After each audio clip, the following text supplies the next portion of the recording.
अब हम Neolithic stage के आगे बढ़ते हैं, जहां ह्यूमन लाइफ में एक नया एलिमेंट आता है, मेटल। ये मेटल कॉपर था, जिसने एक नए फेज की बिगिनिंग मार्क की।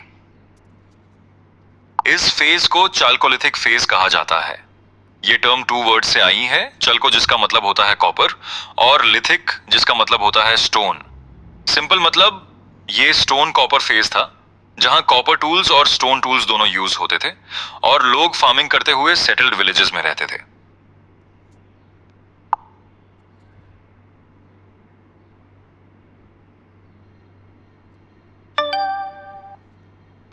तो हमें ऐसे कम्युनिटीज के एविडेंस कहां मिलते हैं?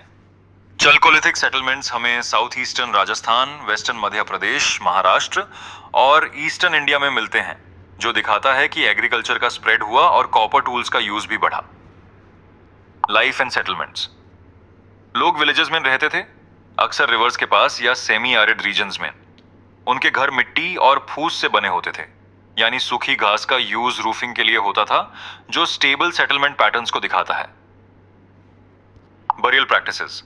बरियल सेटलमेंट्स के अंदर ही होते थे, जहां बॉडीज को पिट्स में रखा जाता था, साथ में पॉटरी या टूल्स के साथ। ये इस बात का इंडिकेशन हो सकता है कि लोग आफ्टर लाइफ पर बिलीव करते थे और सोशल डिफरेंशिएशन भी डेवलप हो रही थी। Pottery and culture. Black and red ware pottery काफी कॉमन थी, जो अक्सर व्हील मेड होती थी, यानी पॉटर्स व्हील का यूज करके यूनिफॉर्म शेप दी जाती थी और कभी कभी पेंट भी की जाती थी। डिफरेंट पॉटरी स्टाइल्स हमें रीजनल चल्कोलिथिक कल्चर्स और लोकल प्रैक्टिसेस के बारे में बताते हैं। Food and economy. Farming main activity थी और लोग व्हीट, राइस और पल्सेस ग्रो करते थे। साथ ही कैटल, शीप और गोट्स जैसे एनिमल्स को भी रखते थे और कुछ हंटिंग और गैदरिंग भी कंटिन्यू करती रही। Crafts and specialisation. लोग वीविंग करते थे, यानी फाइबर्स से कपड़ा बनाना, और सिंपल मेटलर्जी भी यूज करते थे, यानी कॉपर जैसे मेटल्स के साथ काम करना। So what changed and what did not? Copper का यूज बढ़ा, एग्रीकल्चर एक्सपैंड हुआ और सेटल्ड लाइफ और ज्यादा डेवलप हुई। लेकिन स्टोन टूल्स अभी भी यूज होते रहे और सिटीज अभी तक डेवलप नहीं हुई थी। लाइफ मोस्टली रूरल ही रही और लोग अपने लोकल एनवायरनमेंट पर डिपेंडेंट थे।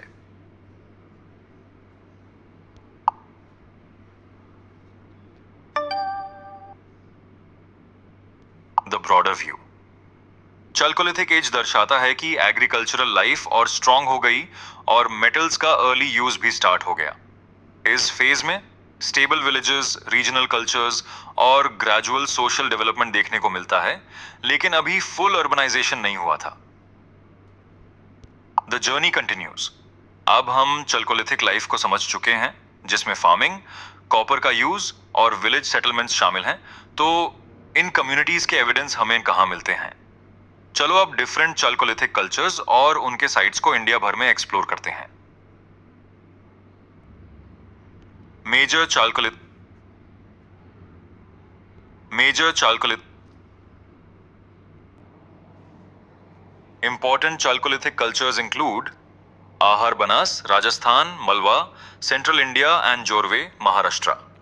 हर एक कल्चर अपने एनवायरनमेंट में डेवलप हुआ और सबके फीचर्स थोड़े अलग थे।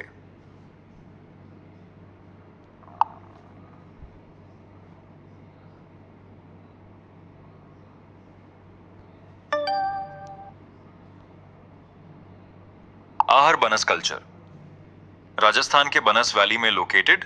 ये कल्चर डेवलप हुआ सेमी एरिड कंडीशंस में, जिन्होंने फार्मिंग और सेटलमेंट्स को शेप किया। इंपॉर्टेंट साइट्स में आहर और गिलुंड इंक्लूड होते हैं।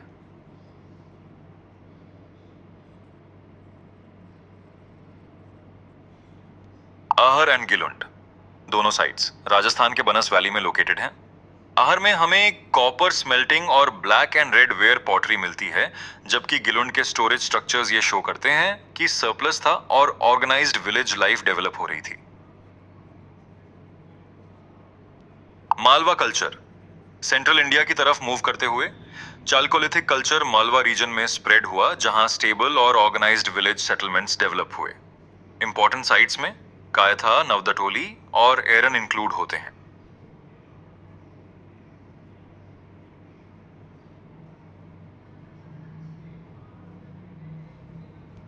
Kayatha Navdatoli on Eran. Kayatha earliest chalcolithic sites में से एक है। नवदतोली नर्मदा के पास प्लांट सेटलमेंट्स दिखाता है और एरन अलग अलग पीरियड्स में कल्चरल कॉन्टिन्यूटी शो करता है। इन सब को साथ देखें तो ऑर्गेनाइज्ड और इवॉल्विंग विलेज लाइफ क्लियरली समझ आती है।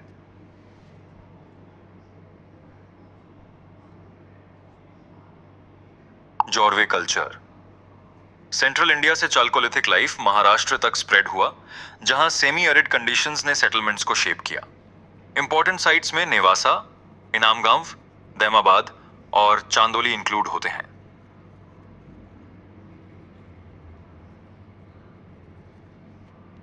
Nevasa and Inamgaon. Nevasa farming based settlement show करता है, जबकि इनामगांव एक वेल स्टडीड साइट है जहां हमें हाउसेस, बेरियल्स और स्टोरेज मिलता है। इन दोनों को साथ देखें तो स्टेबल रूरल लाइफ और ऑर्गेनाइज्ड सोशल स्ट्रक्चर क्लियरली समझ आता है। Daimabad and Chandoli. Daimabad bronze artefacts के लिए जाना जाता है, जबकि चांदोली प्लांट हाउसेस और एवरीडे विलेज लाइफ शो करता है।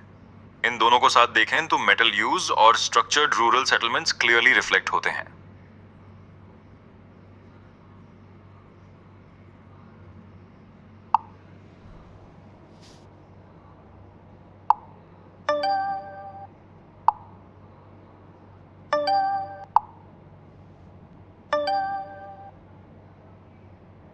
The journey continues.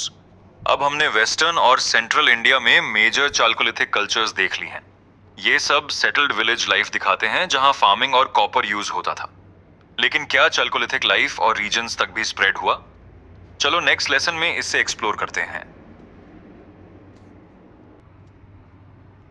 Spread of Chalcolithic cultures. Eastern and southern India.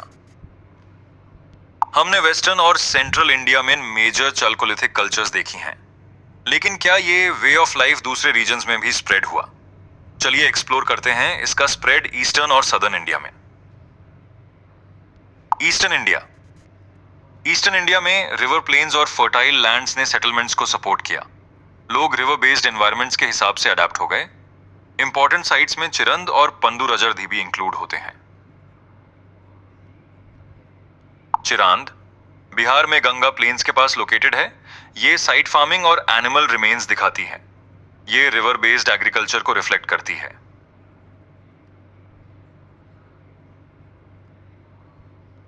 Pandu राजरधीबी waste Bengal में अजय रिवर के पास लोकेटेड है।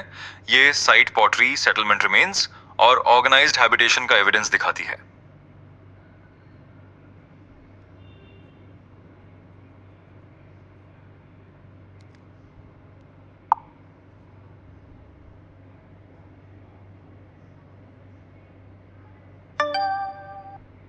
South India.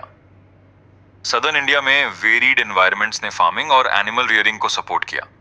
इंपॉर्टेंट साइट्स में हलूर, ब्रह्मगिरी, मास्की और पिकलीहल इंक्लूड होते हैं।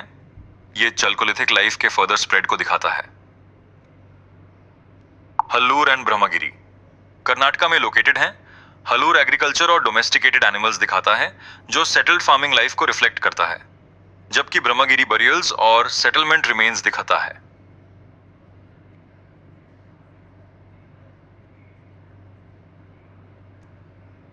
मास्की एंड पिकलीहल ये भी कर्नाटका में लोकेटेड हैं। मास्की एक विलेज सेटलमेंट दिखाता है, जबकि पिकलीहल में एनिमल डोमेस्टिकेशन का एविडेंस मिलता है।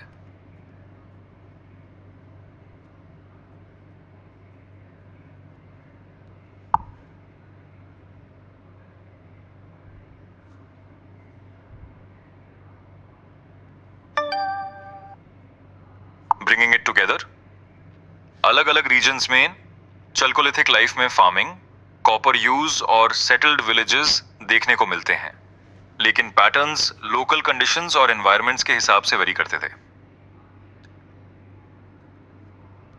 The journey continues.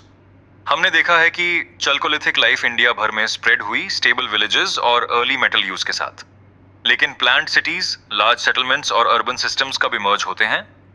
इसका आंसर हमें मिलता है हड़प्पन सिविलाइजेशन में। चलिए इसे नेक्स्ट एक्सप्लोर करते हैं।